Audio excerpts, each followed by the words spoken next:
নমস্কার। গল্প অসুখের দিনরাত, এটি লিখেছেন মোহাম্মদ বেরাদা, যিনি মরক্কোর লেখক। তিনি মরক্কোর সাংস্কৃতিক জীবনে বেরাদার নাম মানে সুপরিচিত। তিনি যে একাধারে ঔপন্যাসিক, সমালোচক, আবার অনুবাদক। দেশের ভেতরে এবং বাইরে বিভিন্ন সাহিত্য সম্মেলনে তিনি সক্রিয় ভূমিকা নিয়েছিলেন। বহু গ্রন্থের লেখক, যার মধ্যে উল্লেখযোগ্য গ্রন্থ আছে Mohammad Sindoor, Arabic Literary critic, প্রকাশিত হয় 1969 সালে। তো গল্পটা এরকম আর কি। আজকেও ঘুম ভাঙতে অনেক দেরি হয়ে গেল। আড়মোড়া ভাঙতে গিয়ে দেখলাম শরীরটা নরম হয়ে রয়েছে। নতুন দিনের শুরুটা অন্যরকম কিছুর ইঙ্গিত দিচ্ছে না। আমাদের ঘাড়টা খাটের মাথার কাছে রেখে উপরে তাকাতেই বুঝলাম মুখে একটা বিভ্রান্ত ভাব ফুটে উঠেছে, হিমশীতল এক অসুস্থতার চিহ্ন। ইতিমধ্যেই ডাক্তারের কাছে আমাদের অসুখ নিয়ে গেছিলাম। তিনি মাথা নেড়ে বলেছেন, আপনারাই কেবল নন, এরকম অভিজ্ঞতা আজকাল অনেকেরই হচ্ছে, বিশেষত যারা অসুখী, বেশি মাত্রায় স্বপ্ন দেখেন, আগ বাড়িয়ে সব বিষয়ে মধ্যস্থতা করতে যান, তাদের সবারই এই লক্ষণ দেখা যায়। আমাদের এক বন্ধু একবার হজমের সমস্যা নিয়ে ডাক্তারের কাছে গিয়েছিল। সম্ভবত এই ডাক্তারের কাছেই, মনে আছে তখনও সে একই উত্তর পেয়েছিল, ডাক্তারবাবু এটা কি সারবে না? কিছু ওষুধ লিখে দিচ্ছি, তবে সবচেয়ে বড় দাওয়াই মনের জোর, আশাবাদ। সকলে ঘুম ভাঙার পরই চট করে একটা মজার গল্প অথবা চমকপ্রদ ঘটনার কথা মনে করার চেষ্টা করবেন, প্রাণ খুলে হাসবেন, তারপর লাফ দিয়ে বিছানা ছেড়ে রোজকার কাজ শুরু করবেন। যা মনে আসে নির্দ্বিধায় আসতে দেবেন, জোর করে কিচ্ছু আটকাবেন না। ডাক্তারের পরামর্শ মতো আমরা ভোরবেলায় ব্যস্ত হয়ে কোনো একটা মজার ঘটনা খুঁজতাম। সকালে জলখাবার খাওয়ার আগেই একটা পাওয়া গিয়েছিল এক পড়শিকে নিয়ে গল্প। এই বিদেশি মহিলাটির নিজের গাড়ি থাকা সত্ত্বেও প্রায়ই ট্যাক্সি করে চড়ে বেড়াতেন।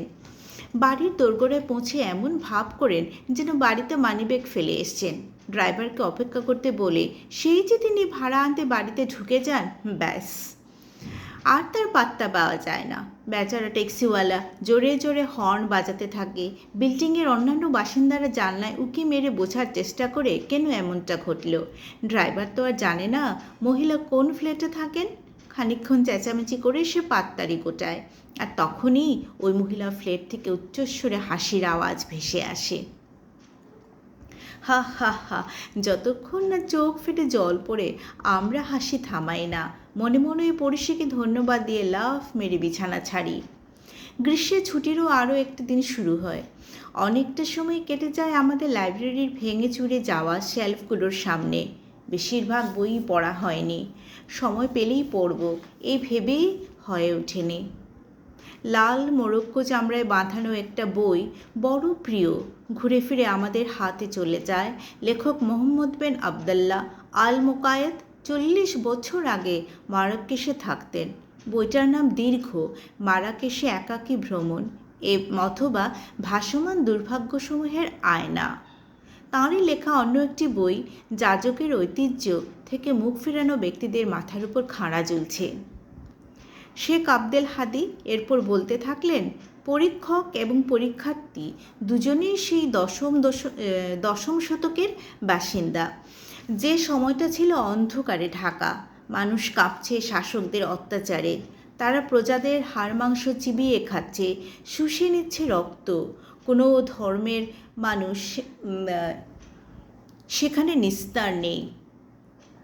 কল্পনা নয়, এসব নিজের চোখে দেখেছি আমরা। আবুজিদ প্রশ্ন করল, হায় আল্লাহ, এরপরেও লেখক ওই বিষ জর্জরিত দেশে থাকতে চাইলেন? বই পড়ে বিশেষ শান্তি হয় না। অতীত এসে মেশে বর্তমান চলে যায় অতীতে। মনে হয় সব যন্ত্রণায় আসলে তৈরি হয় একঘেয়েমি থেকে, অথবা দীর্ঘদিনের সম্পর্ক, বন্ধুত্ব, গভীর পর্যন্ত খোঁড়ার শ্রান্তি, স্বপ্নভঙ্গ, বর্তমানের প্রতি প্রবল অনীহা, সব মিলিয়ে মিশিয়েই যন্ত্রণা। তবে এই মুহূর্তে ধৈর্য ধরে চলাই উচিত, বর্তমানের প্রতিটা খুঁটিনাটির সঙ্গে সঙ্গেই এগিয়ে চলা উচিত।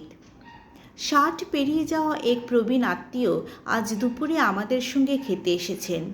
সেই শৈশবে ইনি কোরআন কণ্ঠস্থ করেছেন। সমস্ত ধরনের পেশায় মাথা খুঁড়েছেন। এখন তিনি দেশের নামজাদা এক মোয়াজেন। প্রার্থনার সময় বিলাপ করতে তার ডাক পড়ে। বছরখানেক আগে স্ত্রী বিয়োগ ঘটেছে।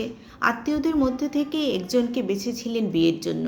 হজ করে ফিরে আসলেই বিয়ে হবে এমনটাই ঠিক ছিল, কিন্তু সেই মহিলা বসে থাকেননি, অন্য একজনকে পাকড়ে বিয়ে সেরে ফেলেছে। বেচারা বুড়ো সেই থেকে বউ খুঁজে চলেছেন। আশা করি আল্লাহর দয়ায় সব ঠিকমতোই চলছে। তোমার শরীর কেমন? আর ছোট্ট এলাচেরি, তোমার কি খবর? পরিশ্রম করছো তো? আরও করতে হবে যদি তোমাদের কাকা আব্দের রহমানের মতো হতে চাও। এই কথায় মন খারাপ করার স্মৃতি জেগে উঠল। বলি, যিনি ডুবে গিয়েছিলেন? হ্যাঁ, সেই অমর শহীদ। মোহাম্মদের ঐতিহ্য অনুসারে যারা পুড়ে যান, জলে ডুবে যাদের মৃত্যু হয় কিংবা যাদের জীবন্ত কবর দেওয়া হয়, তারা ফেরেশতার সম্মান পান। এরপর এল আজরির দিকে তাকিয়ে বললেন, 18 বছর বয়সেই তোমাদের কাকা আব্দের বিজ্ঞানের সমস্ত শাখা গুলে খেয়েছিলেন। নিজকে হাসলো এল আজরি। আমার কিন্তু এখন 17। বাধা পেয়ে বুড়ো চিরবিড়িয়ে উঠল। গাধার মতো তোমার বুদ্ধি। যা বলা হচ্ছে শোনো দেখিনি। ভবিষ্যৎ নিজেরই হাতে। কথা না শুনলে নিজেই পস্তাবে।